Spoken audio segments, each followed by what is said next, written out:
Fala, família vascaína, domingo 28 de novembro, último jogo do Vasco na temporada. Vasco sai para enfrentar o Londrina fora de casa, num domingo melancólico que só não foi pior porque o rival foi vice-campeão da Libertadores, perdeu o título do Palmeiras com um gol do vascaíno declarado Davidson, e ainda tivemos de quebra o Luan, que foi cria da base do Vasco em campo, né? Lembrando que o Davidson também passou pelas categorias de base do Vascão e, declarado vascaíno, fez o gol do título e quebrou aí todo o sistema que havia em favorecimento do Flamengo, né?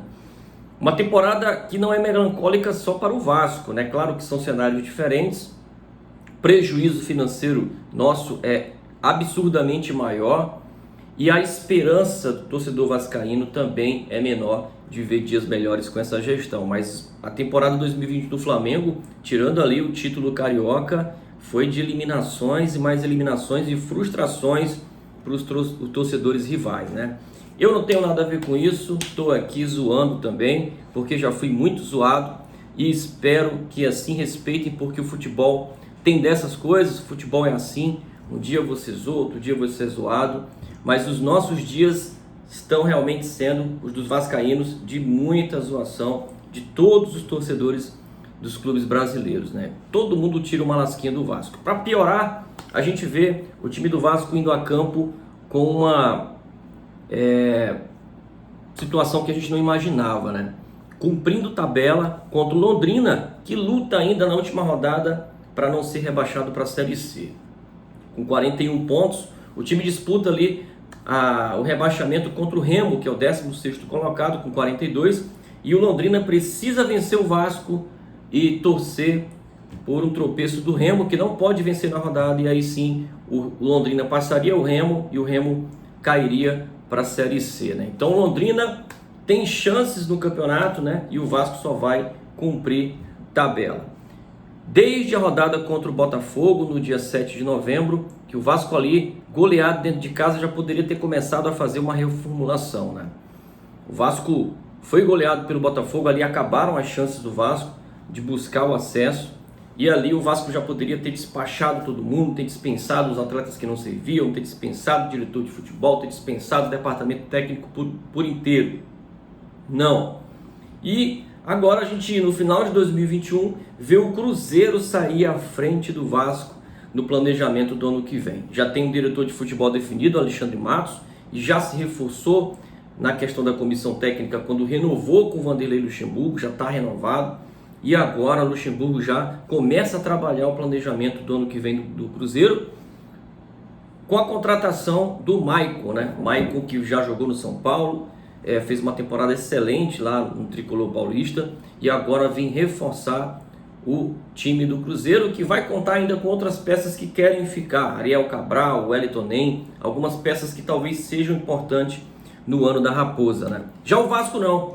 O Vasco tem aí jogadores que estão de férias antecipadas, ainda não temos nosso diretor de futebol, ainda não temos o nosso coordenador técnico. O Ricardo Gomes está muito perto de fechar, mas até agora só blá blá blá, nada de anúncio, nada de informação oficial, e o Vasco vê a temporada 2021 encerrar como foi a temporada 2020, muitas incertezas, muita falta de planejamento, muita incapacidade, muita falta de credibilidade, e a gente não consegue sequer sair na frente, nem mesmo num planejamento de um ano tão trágico como foi esse, né?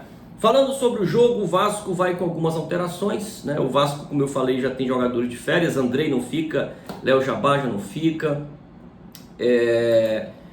Zeca não vai ficar, Valber também não fica, são jogadores que não vão enfrentar o Londrina. Galarza, que poderia ser o titular do meio campo, foi dispensado para poder disputar uma Copa de Futebol Júnior, e porra, é muito amadorismo, né, cara? O moleque arrebentou contra o Vitória, poderia fechar a temporada em alto nível, né? Mostrando aí que tem condições de ser titular no que vem, mas dispensa o moleque para poder jogar uma Copa que não nos interessa, né? E aí, o Vasco deve ir a campo com muitas alterações, né? Gabriel Peck deve ser titular, o Vasco deve ir a campo com o Lucão, com Castan, Ricardo Graça, Léo Matos, né? Caio Lopes, que deve ser reforço no meio campo, talvez seja essa a grande novidade. Pelo lado esquerdo, Riquelme, no meio campo, Bruno Gomes, lá na frente talvez Marquinhos Gabriel, junto com o Nenê, e lá nas pontas a gente talvez veja o Gabriel Peck, o Cano, né? E outro jogador, talvez até algum atleta da base, né? Porque o Morato não vai a campo porque sentiu dores musculares. É brincadeira, né? O cara que nos prejudicou aí bastante na temporada vai terminar o ano de férias na boa, não vai pro jogo. Tinha que botar esses perebas todos para ficarem de castigo aí até dezembro, cara. Né? Dispensava depois, ou então, já que não tem mais chance, coloca no banco de reservas, tem que fazer ser relacionado e colocar todo mundo no banco de reserva para poder realmente não ficar em casa gozando férias, né? Mas essa caterva que tá aí é isso, não tem moral para nada, não tem capacidade, não tem planejamento, não tem moral nenhuma para tratar com os atletas, e a gente vê o nosso ano esvaziado enfrentando o Londrina, que pode escapar do rebaixamento contra o Vasco, né? É brincadeira? É brincadeira um negócio desse, né? Bom, esse é o nosso vídeo. Se você gostou, deixa o like, se inscreve, compartilha, nos fortaleça aí, e um ótimo domingo para você.